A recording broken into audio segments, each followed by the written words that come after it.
Dear students, I, Professor Bharti Karare, lecturer, Computer Department, NIT Polytechnic, welcomes you in this online practical session of programming in C. Today we will see practical number 8 using switch statement. Practical number 7 is also using switch statement, but today we will see with two more another programs by using switch statements. Practical outcomes. After watching this video, we will be able to write a program to check whether the triangle is equilateral, isosceles, scalene or right angle triangle, or write a program to display the season, summer, winter, rain or given month of year. This is the practical outcome. मतलब ये practical perform करने के बाद, ये video देखने के बाद हम ये प्रोग्राम लिख सकेंगे जिसमें हम ट्राइंगल को इक्विलैटरल है, आइसोसेलेस है, स्केलन है, राइट एंगल ट्राइंगल है, ये चेक कर सकेंगे. और उसके साथ साथ दूसरा प्रोग्राम भी हम ये लिख सकेंगे कि जैसे अकॉर्डिंग टू मंथ एंटर करते हुए, ईयर के जो मंथ है उसको एंटर करते हुए, जैसे सितंबर, दिसंबर अगर हम एंटर करते हैं तो कौन सा सीजन है, समर है, विंटर है, रेन है, इसके लिए हम प्रोग्राम लिख सकेंगे.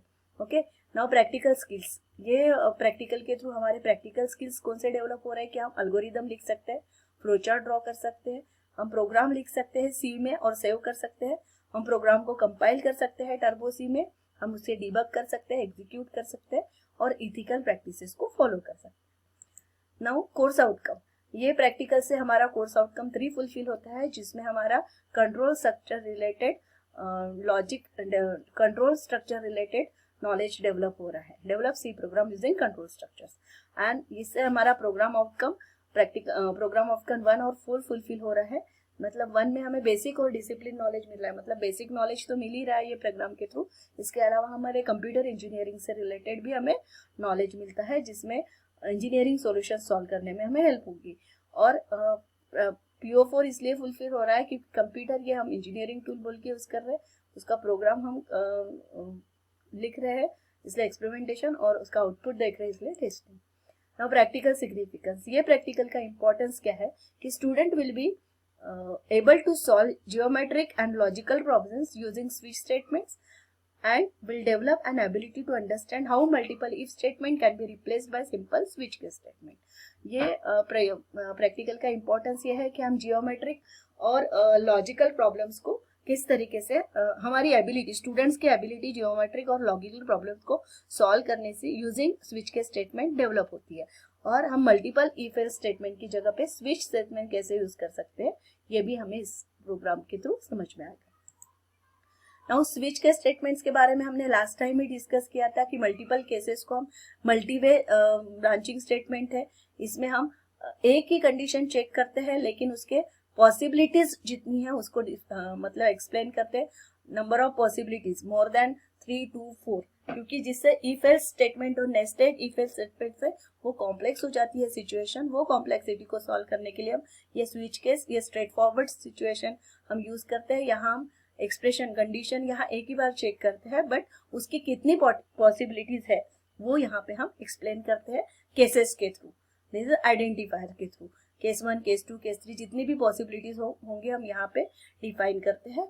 और जहाँ नो पॉसिबिलिटी मतलब कुछ भी सॉल्यूशन हमें यहाँ से नहीं मिलता है, तो एक डिफॉल्ट सिचुएशन भी, रॉन्ग सिचुएशन के लिए एक डिफॉल्ट पोजीशन भी हम यहाँ पे डिफाइन करते हैं. एवरी ब्लॉक स्टेटमेंट में हम एक ब्रेक स्टेटमेंट, हर केस में हमारा एक ब्रेक स्टेटमेंट रहता है, ताकि हमारा ये एम हो कि वो वैल्यू जिसके साथ टैली हो रही है उतना ही ब्लॉक, वही केस सिर्फ इम्प्लीमेंट हो, उसका ही रिजल्ट सिर्फ प्रिंट हो, ताकि कंटिन्यूअस रिजल्ट प्रिंट हो. एक केस 1, केस 2, केस 3 के सभी रिजल्ट प्रिंट ना हो, एक ही रिजल्ट प्रिंट हो. इसलिए वो स्टेटमेंट को हम वहाँ, वो लॉजिक उसी के पुरता मर्यादित है, इसलिए हम ब्रेक स्टेटमेंट से उसे रुका देते हैं, स्टॉप करते हैं थोड़ी देर के लिए, हमें उसे फ्लो को डाइवर्ट करते हैं. ओके, सो स्विच केस का सिंटेक्स ध्यान में रखना है. स्विच के बाद ब्रैकेट में हमें एक्सप्रेशन, वैल्यू, वेरिएबल जो भी है वो लिखना है, और ये ओपनिंग और क्लोजिंग करली ब्रैकेट के बीच में हम नंबर ऑफ केसेस लिखते हैं. केस 1, केस 2 उसको कोलन देते हैं, और उसके बाद ब्लॉक 1 मतलब जो स्टेटमेंट है वो एग्जीक्यूट करते हैं और बाद में ब्रेक से उसे टर्मिनेट करते हैं. So this is the simple syntax. Last time ही हमने ये डिस्कस किया था, so there is no, I think there is no need to explain once again more. Okay, so now let us move towards the logic of equilateral, isosceles and right angle triangle. तो अभी क्या करना है, C program लिखना है. किस लिए? Equilateral triangle है, आइसोसेलेस ट्रायंगल है कि राइट एंगल ट्रायंगल है, ये फाइंड आउट करना है. तो हमें इक्विलैटरल ट्रायंगल की क्या लॉजिक है, इक्विलैटरल ट्रायंगल कब होता है ये पता होना चाहिए, आइसोसेलेस क्या है ये पता होना चाहिए, राइट एंगल ट्रायंगल की कंडीशन क्या है ये पता होना चाहिए. ओके, तो इक्विलैटरल ट्रायंगल सभी को एट द मोस्ट पता होगा कि जिसके सभी साइड्स इक्वल होते हैं, जैसे A equal to B equal to C, so this is the equilateral triangle. Angle भी सेम है और साइड भी सेम है. देन आइसोसेलेस ट्रायंगल में क्या होता है कि दो sides A is equal to C, मतलब दो साइड्स जिसके इक्वल होते हैं वो है हमारा isosceles triangle. But right angle triangle में ऐसा कुछ सिचुएशन नहीं होता, और स्केलन में भी इसके अलावा अगर वो इक्विलैटरल नहीं है, आइसोसेलेस नहीं है, तो वो स्केलन है. ओके, बट यहाँ पे हमें राइट एंगल ट्रायंगल भी अगर सोचना है तो राइट एंगल ट्रायंगल के लिए हमें ये थोड़ी क्रिटिकल सिचुएशन को चेक करना पड़ता है. जैसे S square equal to S square plus S3 square, मतलब सेकंड साइड थर्ड साइड का जो भी स्क्वायर है उसको प्लस करके equal to S1 first side के स्क्वायर कितना आता है, या फिर S2 एक side S2 square is equal to S1 square plus S3 square, या फिर S3 square is equal to S1 square plus S2 square. अगर ये इक्वेशन फुलफिल होता है तो ही वो राइट एंगल ट्रायंगल है. ओके, तो this is the logic for this program. ये प्रोग्राम लिखने के लिए हमें लॉजिक ध्यान में रखना है और स्विच केस यूज करके हम ये प्रोग्राम लिखने वाले हैं. ओके, नाउ अभी इसके लिए एल्गोरिदम हमने लिखा है, तो अब इसके लिए हमें वेरिएबल डिक्लेयर करने पड़ेंगे. साइड्स चेक करना है, तो S1 S2 S3 तीन साइड्स रहते हैं ट्रायंगल को, इसलिए 3 साइड्स लिया, और एक चॉइस जिसके साथ हमें इनमें से कौन सा एग्जीक्यूट करना है, इसलिए चॉइस लेंगे. एक्सेप्ट वेरिएबल को एक्सेप्ट करते हैं, चॉइस को एक्सेप्ट करते हैं, स्विच के स्टेटमेंट हम अप्लाई करेंगे, उसको मैच करेंगे. केस 1 में हम लिखेंगे इक्विलैटरल ट्रायंगल के लिए कंडीशन चेक करेंगे. केस 2 में हम आइसोसेलेस ट्रायंगल के लिए कंडीशन चेक करें.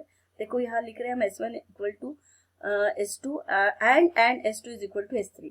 यहाँ पे और सिचुएशन से हम लिख रहे हैं कि S1 इक्वल टू S2 और S1 इक्वल टू S3 और S2 इक्वल टू S3, मतलब तो कोई भी दो साइड स्टैंड होना चाहिए. और थर्ड केस में हम पूरे उसकी जो इक्विलैटरल ट्रायंगल की कंडीशन है वो लिख रहे हैं. So this is the algorithm. अब एल्गोरिदम के बाद हमने फ्लो चार्ट भी ड्रॉ किया है. तो फ्लो चार्ट के लिए मैंने लास्ट प्रैक्टिकल में ही बताया था कि स्विच स्टेटमेंट का फ्लो चार्ट कैसे ड्रॉ करना है. तो यहाँ भी आपको ये 3 केसेस लिखनी होगी, और 3 केसेस के बाद यहाँ पे उसका जो ब्लॉक ऑफ स्टेटमेंट हम एग्जीक्यूट कर रहे हैं वो प्रिंट मतलब इनपुट आउटपुट स्टेटमेंट में हमें इट इज इक्विलैटरल ट्रायंगल और it is not equilateral triangle, ये हमें यहाँ पे लिखना पड़ेगा. अभी देखो 3 साइड्स इक्वल है, हम केस 1 कंडीशन केस 1 एग्जीक्यूट कर रहे हैं, बट उसकी 3 साइड हमने इक्वल नहीं दी, तो हमें क्या मैसेज आएगा कि it is not a equilateral triangle. तो इफ एल्स कंडीशन यहाँ पे हर केस में हम चेक करते हैं. ओके, नाउ अभी इसका प्रोग्राम हमने लिखा, द 3 वेरिएबल्स हमने डिफाइन किए, फिर एंटर योर चॉइस लिया 1 2 3. 1 2 3 के लिए हमने यहाँ पे 1 किस लिए है इक्विलैटरल के लिए, 2 किस लिए, 3 किस लिए, ये हम बताए. इसमें से जो हम चूज करेंगे, जैसे 1 हम चूज करते हैं तो उसके साइड्स हमको देना है. साइड्स हमने अगर इक्विलैटरल नहीं दिए, इक्वल साइड्स ने 5 5 5 नहीं दिया, 5 5 4 दिया, तो it is not equilateral triangle. तो इसलिए कंडीशन चेक करेगा वो, अगर है साइड्स इक्वल है तो इक्विलैटरल ट्रायंगल है, लेकिन नहीं है तो it is not equilateral. Like that her condition को चेक करके इसे उससे आइसोसेलेस है कि नहीं है वो प्रिंट करेगा सेकंड केस में. थर्ड केस में वो राइट एंगल ट्रायंगल है कि नहीं है वो प्रिंट करेगा. और अगर ये तीनों में से कुछ भी नहीं है, अगर हमने यहाँ पे 4th नंबर एंटर किया तो वो ट्रायंगल इज स्केलर, ये डिक्लेयर करेगा default statement. Okay, so now get CH. So in that way we have to write the logic. हमने केसेस लिखे हैं यहाँ पे, और इस तरीके से हमारा ये आउटपुट आ रहा है कि 1 अगर हम एंटर कर रहे हैं और इसमें हमने 3 दिया तो इट इज इक्विलैटरल ट्रायंगल, पर हम यहाँ 3 3 4 लिख रहे हैं तो it is not equilateral triangle. इस तरीके का मैसेज आएगा. ओके, नाउ सेकंड प्रोग्राम है हमारा कि display the season summer winter rain for given month of year के जो भी 12 मंथ्स है जनवरी टू दिसंबर तक के, तो अगर हमने कोई भी 1 2 12 मंथ है उसमें से अगर हम कोई सेकंड नंबर का मंथ अगर हम एंटर करते हैं तो उस वक्त कौन सा सीजन रहेगा, ये हमें लॉजिकल सॉल्यूशन उसका फाइंड आउट करना है. ओके, तो जैसे यहाँ पे 4 सीजन्स दिए हैं, एटम और स्प्रिंग यहाँ पे ऐड डिवाइड कर दिया है तो 3 3 मंथ्स का दिया, लेकिन हमने यहाँ 3 सीजन ही लेना है तो ये 4 4 मंथ का होगा. ओके, और जनरली यही लॉजिक हमें डिजाइन करना है, तो इसके लिए हमने ये लॉजिक लिखा है यहाँ पे कि season name of year based on the month number, month number के अकॉर्डिंग हम पहले सीजन डिसाइड कर लेते हैं कि कौन सा सीजन रहेगा. Given the month the task is to be print season name of the year based on the month. जैसे हमने यहाँ पे इनपुट किया मंथ 5 दिया तो कौन सा आना चाहिए, कौन सा आ रहा है यहाँ पे, समर आ रहा है. अगर हम 11 मंथ एंटर करते हैं तो कौन सा आ रहा है, विंटर. तो इसके अकॉर्डिंग हमें लॉजिक डिजाइन करना है कि 3 मेन सीजन है, समर विंटर रेनी. तो हम अक्टूबर नवंबर दिसंबर और जनवरी इसको हम विंटर सीजन बोलते हैं. इट डिपेंड्स ऑन अस, ये हम पे ही डिपेंड करता है. फरवरी मार्च अप्रैल में इसके लिए हम समर डिसाइड करते हैं और रेनी सीजन के लिए जून जुलाई अगस्त सितंबर डिसाइड करते हैं और month of particular season respectively and print it. Map करेंगे हम इसके साथ स्विच केस वैल्यू और उसको प्रिंट करेंगे. Okay, so according to that हम ये लॉजिक डेवलप कर रहे हैं. जैसे हम यहाँ पे कितनी केसेस होंगी, 3 केसेस होंगी और डिफॉल्ट केस होंगी कि रॉन्ग मंथ. 3 केसेस में हमने क्या किया, 4 मंथ एक इसमें लिए.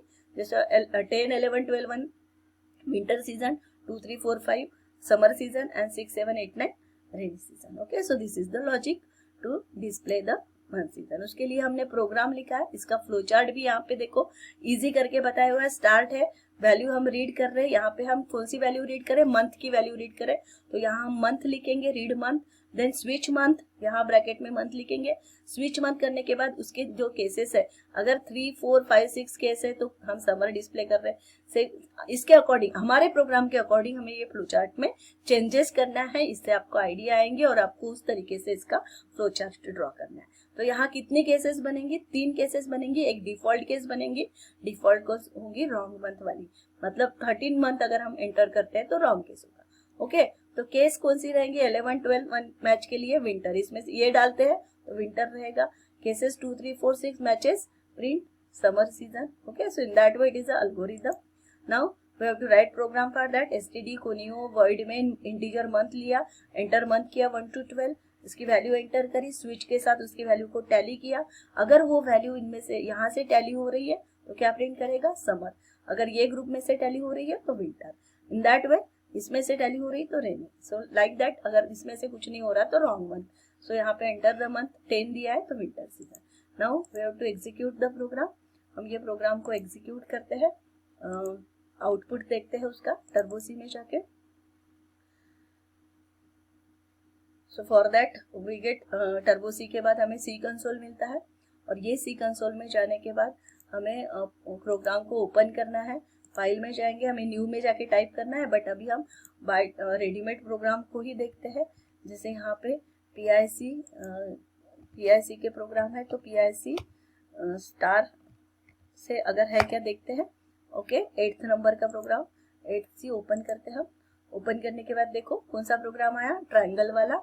जो केसेस हमने वहां डिस्कस किए इसी तरीके से हमने प्रोग्राम लिखा है, उसको कंपाइल कर रहे हैं. कंपाइल करने के बाद नो एरर, रन कर रहे हैं. रन करने के बाद अगर हम यहाँ पे चॉइस करते हैं सपोज 2 मतलब आइसोसेलेस ट्रायंगल के लिए कंडीशन चेक करते हैं और हम यहाँ पे एंटर करते हैं 6, 7 और 8, तो क्या बोलेगा वो, given triangle is not isosceles, क्योंकि आइसोसेलेस के लिए 2 साइड्स को टैली होना जरूरी है. Okay, now we have to see another program. हम दूसरा प्रोग्राम देखते हैं, उसको ओपन करते हैं. प्रोग्राम नंबर 8B सीजन का, उसको ओपन करेंगे. ओके, अभी इसको कंपाइल करते हैं हम. सेम लॉजिक है जैसे हमने वहां पे डिस्कस किया है, सिर्फ हम यहाँ पे हम आउटपुट देखना चाहते हैं, इसलिए जल्दी जल्दी हम आउटपुट देखेंगे. 6 एंटर करते हैं, कौन सा आना चाहिए, रेनी सीजन. इन दैट वे अगर हम यहाँ पे 14 एंटर करते हैं तो क्या होगा, 14 is invalid month. Okay, so in that way according to that group we have to display the month. So इस तरीके से लॉजिक डेवलप होता है. अगर यहाँ से बाहर निकलना है तो हमें यहाँ पे जाके क्विट अल्टर करना पड़ता है, क्विट करना पड़ता है. ओके, नाउ हम यहाँ थोड़ी देर जब तक का हमारा टाइम खत्म नहीं होता है तो यहाँ पे देखते हैं हम कि थोड़ा चेंज करके देखते हैं कि अगर हमने ये नहीं दिया तो क्या एरर आएगा. Okay, so we have to run the program. Run करते हैं प्रोग्राम. देखो 1 एरर दिखा रहा हो, क्या बोलता है कि statement missing in this. Okay, यहाँ पे स्टेटमेंट मिसिंग नहीं है and that is called as debugging. अब इसको हम करेक्ट करेंगे और इसको फिर से एग्जीक्यूट करते हैं. Okay, so now it's working. अब हम 1 डालते हैं, so 1 is a winter season. Okay, so in that way we have to debug the program. So let us stop here. यहाँ हमारा प्रैक्टिकल नंबर 8 फिनिश होता है. ओके, तो इसके लिए हम यहाँ